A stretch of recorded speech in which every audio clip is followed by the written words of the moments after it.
नमस्कार, good evening. कैसे हैं दोस्तों आप? आशा करता हूं कि आप स्वस्थ होंगे, मस्त होंगे और पढ़ रहे होंगे। दोस्तों चलिए आज देखते हैं, हम देख रहे थे सौर मंडल के सौर परिवार के बारे में।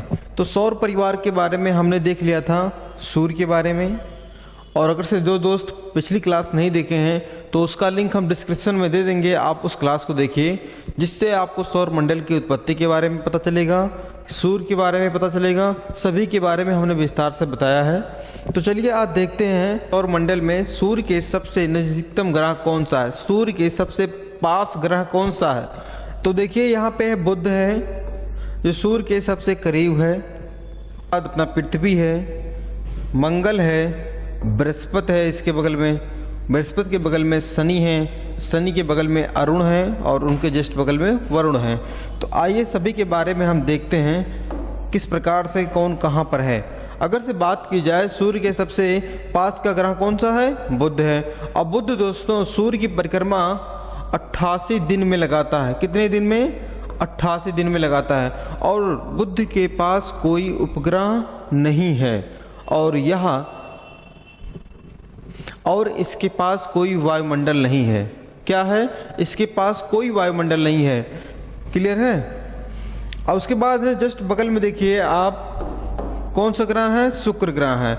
शुक्र ग्रह के पास वायुमंडल है, शुक्र ग्रह के पास वायुमंडल है, जिस कारण से यह सबसे गर्म ग्रह है।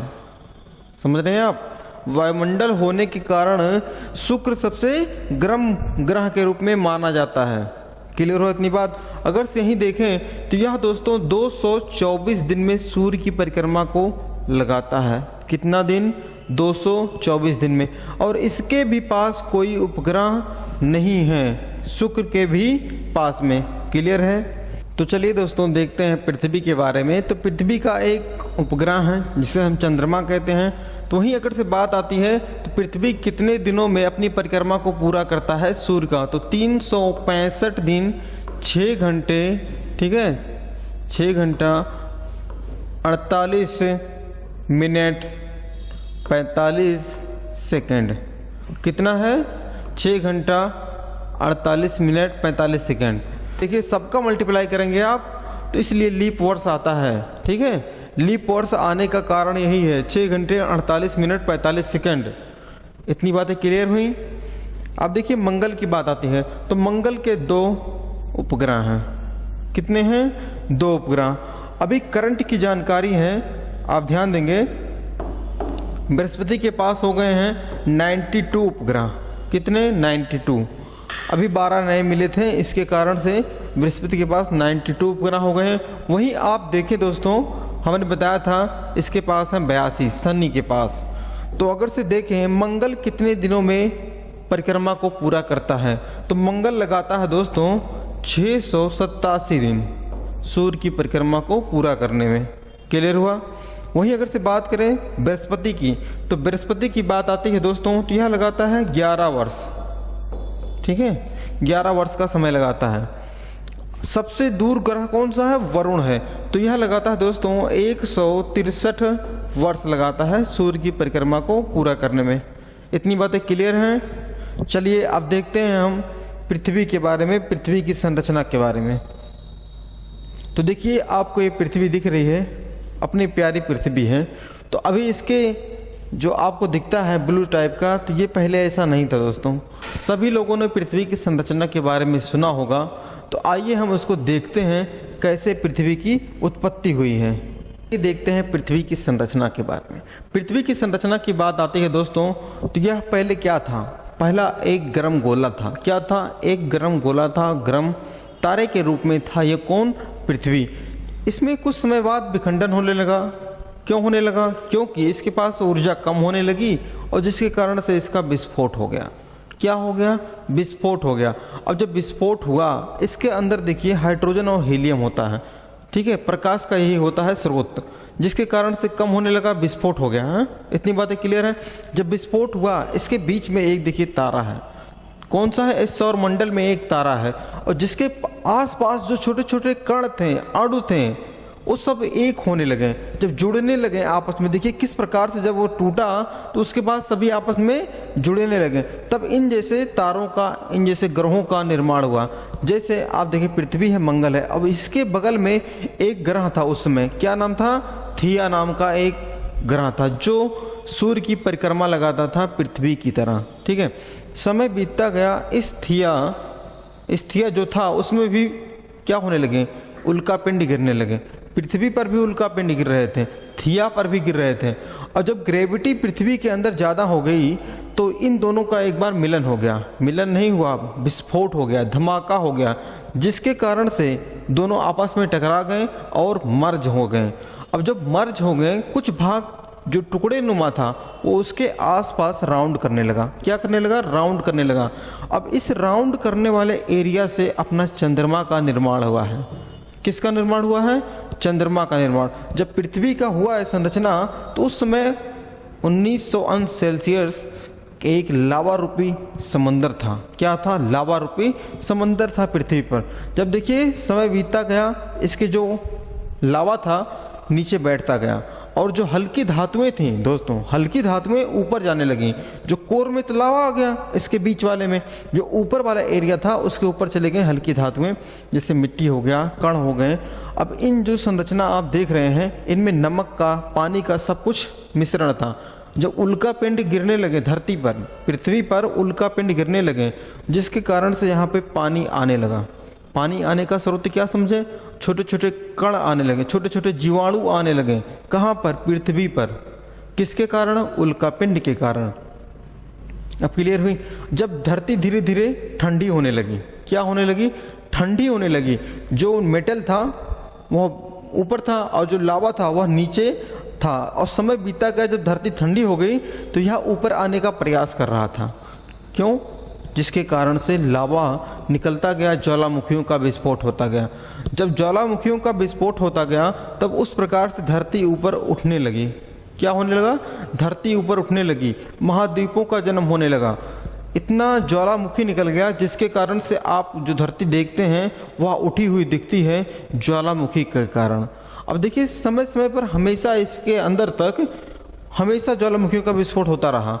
और हिमालय की संरचना जो आप देख रहे हैं, हिमालय भी क्यों, किसका एरिया है? एक वलित पर्वत है, उसका भी टकराव हुआ है जिसपे उत्पत्ति हुई है। अगर से और देखें, जब इसकी संरचना ऐसी थी तो 12 घंटे का दिन होता था।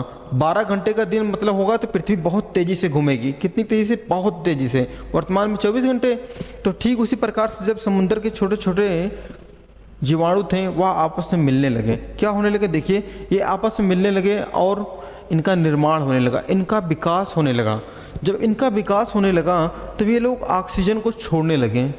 कोई भी है तो वह ऑक्सीजन छोड़ता है, जैसे हम ऑक्सीजन को लेते हैं, पेड़ पौधे ऑक्सीजन को छोड़ते हैं, तो ठीक उसी प्रकार से ये ऑक्सीजन को छोड़ने लगे। तो ये ऑक्सीजन ऊपर निकलता गया और वायुमंडल का निर्माण हो गया पृथ्वी में।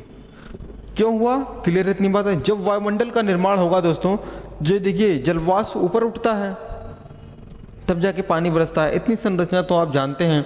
जब पानी बरसने लगा इस वाले एरिया में तो जो समुद्री जीव थे छोटे छोटे, ये भी अपने आप ऊपर आने लगे। अपने आप ऊपर आने लगे तो कुछ एरिया में जो छोटे छोटे कण थे ये ऊपर उठ कर देखिए जैसे आयरन हो गया, ये सब हो गए। तो ये दोनों लोग सब आपस में मिलने लगे, मेटल के रूप में मिलने लगे और पठारों जैसी संरचनाएं वो मिलने लगी हमें। अब इस समय देखिए जब ज्वालामुखी का विस्फोट बहुत अधिक मात्रा में होने लगा तो कार्बन डाइऑक्साइड, क्या दोस्तों? कार्बन डाइऑक्साइड निकलने लगा। जाहिर सी बात है जहाँ कहीं भी आग लगेगी तो कार्बन डाइऑक्साइड निकलेगा वहाँ से। तो ठीक उसी प्रकार से यहाँ पे भी कार्बन डाइऑक्साइड निकल रहा था बहुत अधिक मात्रा में। अब यहाँ पे जब कार्बन डाइऑक्साइड निकला तो उसके बाद यहाँ पे होने लगा बारिश। कौन सी बारिश? सल्फर ऑक्साइड बारिश। बारिश होने लगा। जब बारिश होने लगा तो इतना बारिश बरसा तो यह पृथ्वी की जो संरचना थी दोस्तों, इसके ऊपर ज्वालामुखियों का जो विस्फोट होता था पहले, अब उल्का पिंड भी गिरने लगे। कितना गिरने लगे? उल्का पिंड भी गिरने लगे। अब पृथ्वी की जो संरचना थी यह बर्फ से ढक गई। इतना बारिश हुआ उस समय। अब जो सूर्य का प्रकाश था रिफ्लेक्शन के कारण वापस चला जाता था। क्यों चला जाता था? क्योंकि सब वाइट था। अब देखिए जब पृथ्वी ठंडा हो गई तो कुछ जगह पे ऐसे ज्वालामुखी दोबारा विस्फोट होने लगे, कारण ऊपर की परत ठंडी हुई, नीचे की जो लावा था वह निकलने लगा। अब जो छोटे जीव थे, कण थे जो बर्फ से ढके थे अंदर, तो वह भी ऊपर निकलने का प्रयास करने लगे। क्यों करने लगे? क्योंकि सभी लोग ऊपर जाना चाहते हैं। जैसे ये देखिए छोटे छोटे कण हैं, ये भी इनमें मोशन होने लगा, हिलने लगे, क्योंकि वहाँ पे मिल रहा था उनको ऊष्मा, ज्वालामुखी निकल रहा था और जो बर्फ था वह पिघलने लगा, और इसके कारण से समुद्र का निर्माण होता गया। क्या होता गया? समुद्र का निर्माण होता गया। और उस वाले एरिया में देखिए जहाँ पे पहले बर्फ था, जहाँ पूरी धरती बर्फ से ढकी थी, अब हो गया समुंदर आ गया। क्या आ गया? समुंदर आ गया। अब छोटे छोटे जो मछलियाँ थी, जो मछलियों के रूप में आ गए, जीवाणु के रूप में आ गए। जब ये जीवाणु के रूप में आ गए तब कुछ पादप नुमा समुद्र के अंदर दोस्तों पादप जो थे वह भी ऊपर आने लगे, विकास होने लगा उनके अंदर। जब छोटे छोटे देखिए ये शैवाल थे, शैवाल भी ऊपर आए, और जो छोटे छोटे सबसे पहले ये आई थी, क्या नाम है इसका? डिकिसोनिया। ठीक है, डिकिन सोनिया नाम का एक जीव था जो सबसे पहले आया था समुद्र में, करीबन 4 अरब वर्ष पहले ये आया था। जब देखिए ऑक्सीजन तो निकलने लगा, क्योंकि जब पादप वनस्पतियां समुद्र में आने लगी तो उसके बाद ऑक्सीजन भी आएगा, जाहिर सी बात है। ठीक है, अब समय बीतता गया दोस्तों, जो समुद्र में रहने वाले जीव थे, कौन? जो समुद्र के अंदर रहने वाले जीव थे, वह भी सामने आकर धरती पर टहलने का प्रयास कर रहे थे। तो देखिए कुछ इस प्रकार से अगर से देखें, समुद्र के जो अंदर जीव हैं, यहाँ पे देखिए आप,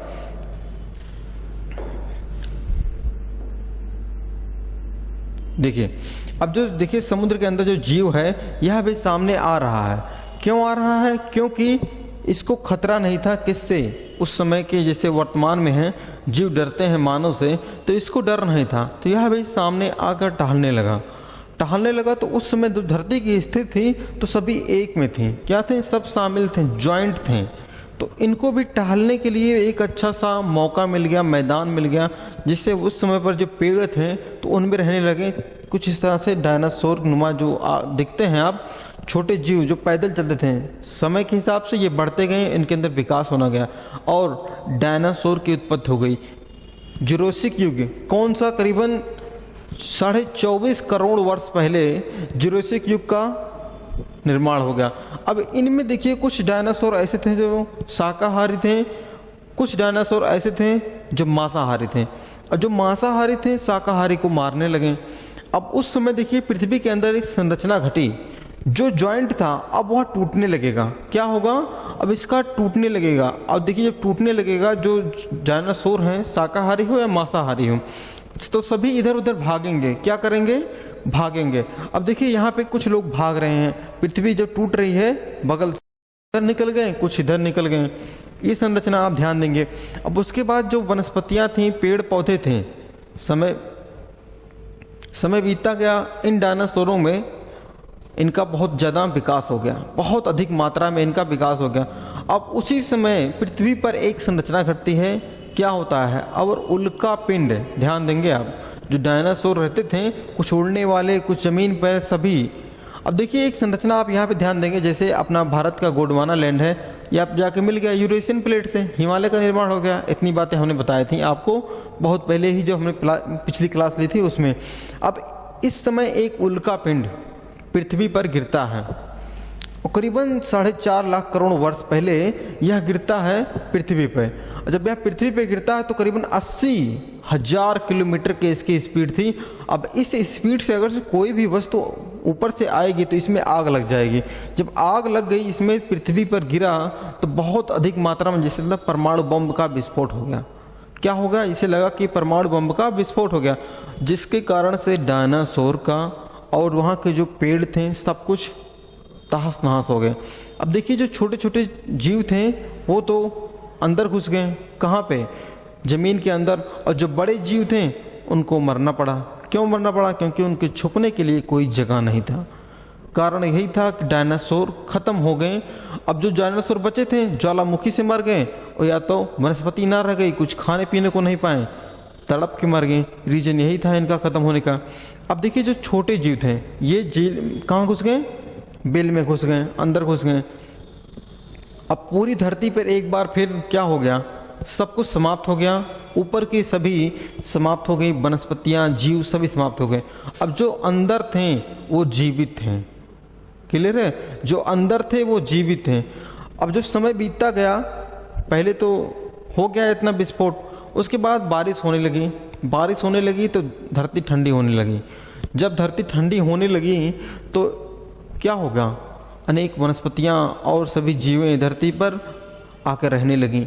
जब धरती पर रहने लगी तो कुछ विकास होता गया, इन पेड़ों के अंदर, इन वनस्पतियों के अंदर छोटे छोटे जीव आने लगे। अब इसी में आ जाते हैं हमारे पूर्वज, कौन है, बंदर, ठीक है, चिंपैंजी बंदर। अब इनका विकास होने लगा, और जिस प्रकार से इनका विकास हुआ दोस्तों, तो ठीक उसी प्रकार से देखें किस प्रकार से ये चलने लगे। पैर से चलते थे, अब सीधे खड़े होकर चलने लगे, शिकार करने लगे, और शिकार के साथ साथ भोजनों का वो तलाश करने लगे, खेती करने लगे, और इनका विकास होता गया।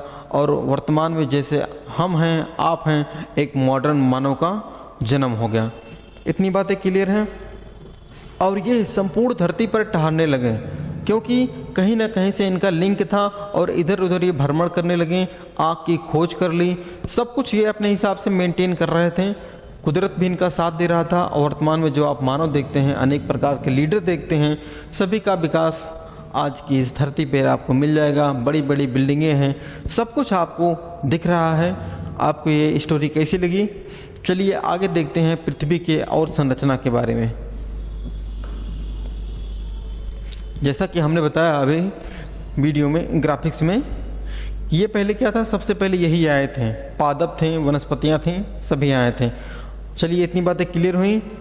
उसके बाद ये भी संरचना हमने देख लिया ग्राफिक्स के माध्यम से, किस प्रकार से पृथ्वी लावा था, लावानुमा था। हाँ, इतनी बातें क्लियर हुई। चलिए और देखते हैं। ये भी हो गया, जुरासिक युग भी हो गया, ठीक है, 24.5 करोड़ वर्ष पहले, ठीक है, इनका धरती पे इन लोग रहते थे, जिसे जुरासिक युग कहा जाता है। कौन सा युग, जुरासिक युग कहा जाता है। क्लियर हुआ, ये भी हमने देख लिया था। अब आगे देखते हैं। ये भी हो गया, जब ऊपर था जॉइंट था तो उसे ऊपर लारेंसिया कहते थे, नीचे वाले को गोंडवाना लैंड कहते थे, और इसके बगल में था तैथिस सागर, ठीक है। इतनी बातें क्लियर हो गई थी। अब देखिए, जो गोंडवाना लैंड का भाग क्या था, अपना ये इंडिया था, और हमने दिखाया था ये आके जाके यूरेशियन प्लेस, और इसे लारेशियन प्लेस कहते हैं, उसमें जाके मिल गया इस प्लेट में। तो जिससे अपना भारत गोंडवाना लैंड का हिस्सा है, और हिमालय की उत्पत्ति हो गई। ये भी संरचना क्लियर है आपको। आगे देखते हैं। अब बात आती है मैप की। जो आप ग्लोब देखते हैं दोस्तों, इसकी संरचना लोगों ने कैसे आंकी कि यह मैप है। तो दोस्तों करीबन माना गया था सबसे प्राचीनतम मैप ये है। कौन सा है, सबसे प्राचीनतम मैप इसे माना जाता है। इस मैप की संरचना अगर से आप ध्यान देंगे तो करीबन 610 बीसी में इस मैप को बनाया गया था। कब बनाया गया था, 610 बीसी में मैप को बनाया गया था, बेबीलोनिया के समीप में। कहाँ पे, बेबीलोनिया जो है सभ्यता थी, उसके समीप में इस मैप को बनाया गया था सबसे पहले। 620 की बात करें तो उससे और बाद में आए थे 564 बीसी में। कौन आए थे, महात्मा बुद्ध का जन्म हुआ था अपने लुम्बिनी में, ठीक है, नेपाल के समीप में। तो देखिए इनका विकास मॉडर्न तरीके से किस प्रकार से लोगों ने आंकना शुरू किया कि हमारा पृथ्वी किस प्रकार है, ठीक है। इतनी बातें क्लियर हुई। अब उसके बाद यह आया एक मॉडर्न तरीके का मैप। जब लोगों ने देखा, भ्रमण किया, तो इधर उधर उन्होंने इस प्रकार की संरचना बनाई, ठीक है, इस प्रकार की संरचना बनाई। चलिए आगे देखते हैं हम। अब देखेंगे हम पृथ्वी के अंदर की संरचना के बारे में। किसकी संरचना के बारे में, अंदर की संरचना। अब अंदर की संरचना की बात आती है, देखिए यह पृथ्वी है अपनी। अब आइए चलते हैं, इसके बीच बीच से हम पृथ्वी को काटते हैं, और इस काटने के बाद हम पृथ्वी के अंदर की जो संरचना है उसके बारे में हम देखते हैं। पृथ्वी देखिए हमारा एक ज्ञान का सबसे अच्छा, अगर से मोटिवेशनल देखें तो हमारी पृथ्वी है। क्यों है दोस्तों, पृथ्वी सब कुछ झेल लेती है। इतनी तकलीफ़ों के बाद हमको जीने के लिए एक घर दी है, कौन, पृथ्वी। पृथ्वी के ऊपर आप कितने भी गड्ढे करते हैं, कितने मायने खोदी जाती हैं, बम धमाके किए जाते हैं, परीक्षण किए जाते हैं, सब कुछ सहती है अपनी ये पृथ्वी, और हमको रहने के लिए, खाने के लिए सब कुछ व्यवस्था कराती है ये पृथ्वी। तो ठीक है, आप लोग भी धरती का सम्मान करें, धरती माता का सम्मान करें। तो ये भी आप भूलिएगा मत, क्योंकि आप जिस सिचुएशन में जी रहे हैं, कितना झेली है, कितने गोले गिरे हैं, कितने बम धमाके हुए हैं पृथ्वी के ऊपर। तो दोस्तों, आप भी वातावरण को दूषित ना करें, पृथ्वी को स्वच्छ बनाए रखें। तो चलिए देखते हैं पृथ्वी के अंदर की संरचना। हम देखिए, अगर से पृथ्वी को काटा जाए दोस्तों, तो इस प्रकार की संरचना आपको मिलेगी, क्योंकि बीच में क्या छिपा हुआ है, जो लावा था पहले वह नीचे चला गया है। कहाँ पे चला गया है? इसको कहते हैं कोर। ठीक है, अब जो लावा था दोस्तों वह कोर में चला गया है, सबसे अंदरी भाग में। अब देखिए, पृथ्वी को बांटा गया है कुछ 3 प्रकार से। जैसे अंदर वाले को कोर कहते हैं, और जिसके जो ऊपरी वाला परत है दोस्तों, ये वाला परत, उसे भूपर्पट्टी कहते हैं। क्या कहते हैं? भूपर्पट्टी कहते हैं। इतनी बातें क्लियर हैं? चलिए आगे देखते हैं। अब जो इसके बीच वाला एरिया है दोस्तों, ये बीच वाला एरिया है, तो उसको कहते हैं दोस्तों मेटल कहते हैं। क्या कहते हैं? मेटल कहते हैं। देखिए, यहाँ पे भी संरचना दिखाई गई है जिसे मेटल कहा जाता है। अब इस कोर को, इस भूपर्पट्टी को बांटा गया है कुछ इस प्रकार से। चलिए देखते हैं हम। कोर की बात आती है दोस्तों, तो सबसे पहले आप ध्यान दीजिएगा, जो ऊपरी परत है, जो ऊपरी परत है दोस्तों, इसे हम क्या कहते थे? भूपर्पट्टी। अब भूपर्पट्टी की अगर से लंबाई देखी जाए, सॉरी मोटाई देखा जाए, तो 30 किलोमीटर है।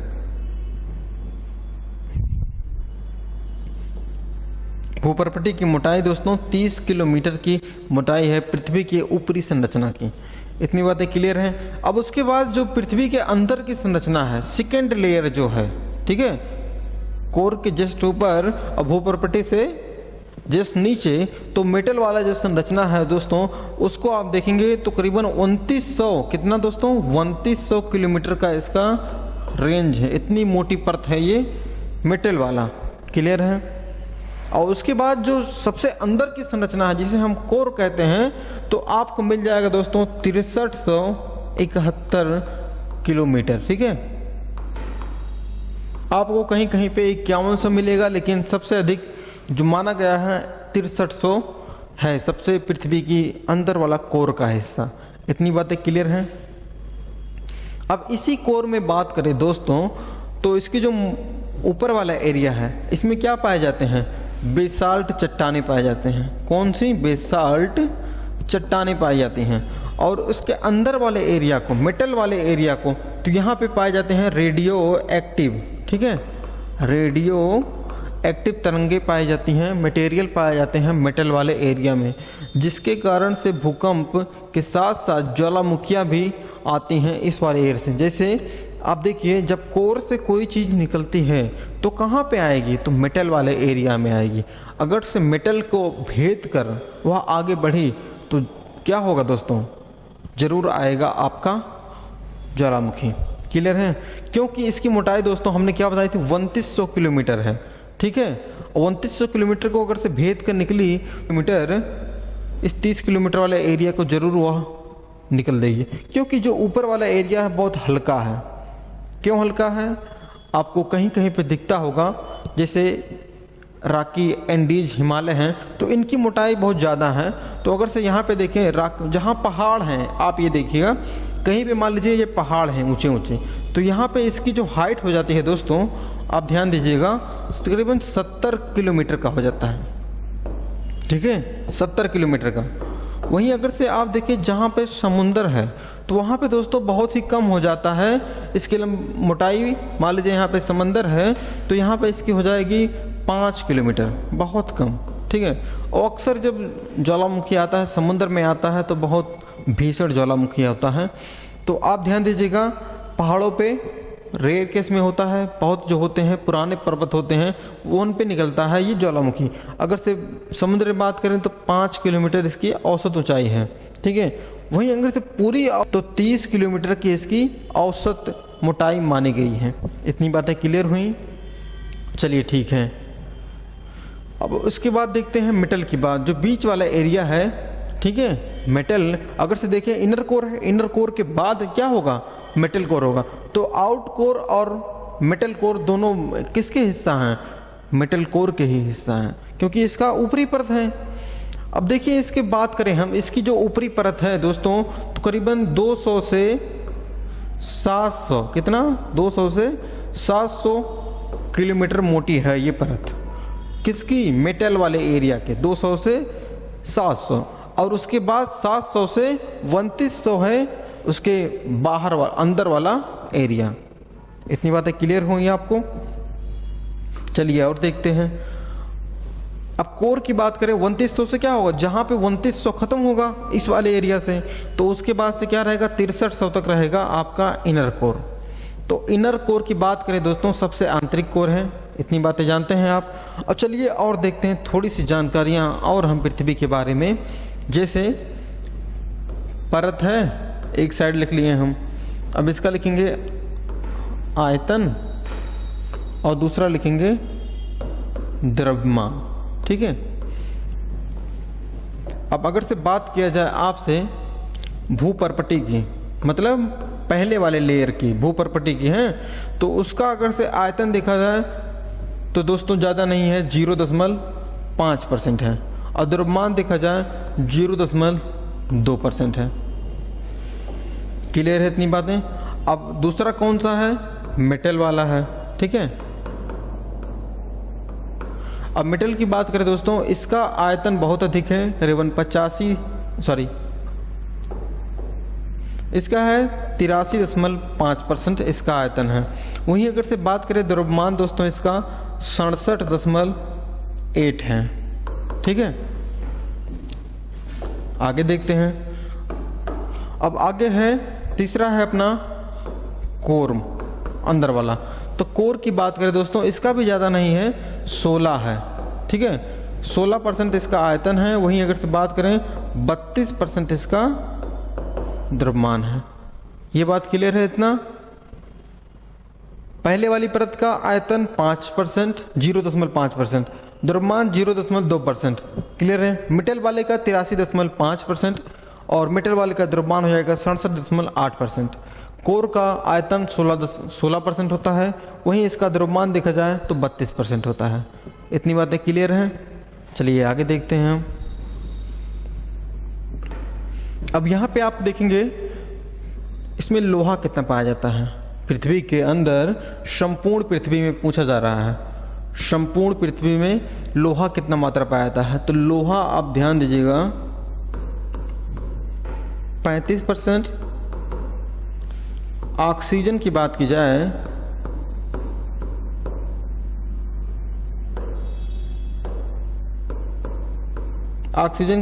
दोस्तों कितना है, 30%। और वहीं बात की जाए सिलिकॉन की बात की जाए दोस्तों, तो ये ज़्यादा है 15%, ठीक है। और उसके बाद मैग्नीशियम है। मैग्नीशियम की बात की जाए दोस्तों तो यह 13% है, ठीक है। इतनी बातें क्लियर हुई। पृथ्वी के संपूर्ण में कौन कौन से मटेरियल पाए जाते हैं, अंदर क्या संरचना है। चलिए आगे देखते हैं अब हम, ठीक है। देखिए जैसे हमने बता दिया था, अंदर वाले को क्या कहते हैं, इनर कोर, ऊपर वाले को आउट कोर, मेटल कोर, जिसे भूपर्पटी कहा जाता है। जैसे हमने ऊपर बताया समुद्र वाले क्षेत्र में कितना है दोस्तों, ज़्यादा नहीं है, 5% है, 5 किलोमीटर है। और जहाँ पे पहाड़ है तो हमने बताया था क्या था, 70 किलोमीटर का एरिया है इसके पास, ठीक है, 70 किलोमीटर। और इसकी जो हमने हाइट बताई थी, देखिए इस वाले एरिया को 2900 जहाँ पे ख़त्म होता है, उसके बाद ये स्टार्ट होता है करीबन 6300, ये इसका एरिया था। इतनी बातें क्लियर थी। चलिए आगे देखते हैं हम।